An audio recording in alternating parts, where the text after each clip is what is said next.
এবং এখানে এসে শুধু আপনি অ্যাকাউন্ট করবেন, লেনদেন করবেন তা না, ব্যাংকের অন্যান্য যেসব সেবা আছে, অর্থাৎ এখান থেকে এজেন্ট ব্যাংক এজেন্ট পয়েন্ট থেকে আপনি রেমিটেন্স দিতে পারবেন। সেটা অ্যাকাউন্ট তোমরা এই বয়স থেকেই টাকা জমাইতে শুরু করছো।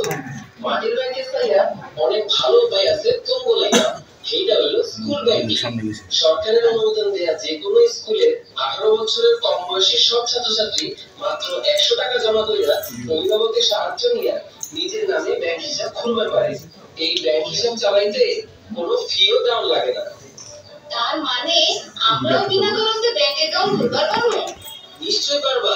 এবং তোমাকে অবশ্যই ব্যাংক অ্যাকাউন্ট খোলা উচিত। তোমরা জমানো টাকা নিরাপদে তো থাকবেই, লগে আরো অনেক সুযোগ সুবিধাও পাইবা তোমরা। কি বলছো? সিকিউরিটির ব্যাপারটা সিকিউরিটিটা তো মূল বিষয়। তার যদি এই ব্যাপারে না থাকে তাহলে ব্যাংকেরও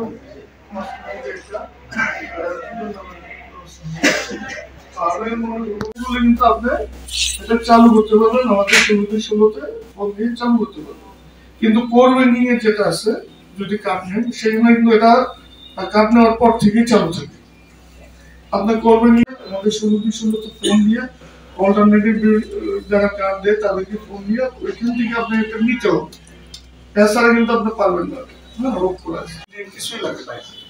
কেন হয়? ওই যে বললাম যে আগের পিছনে কিছু তথ্য থাকে।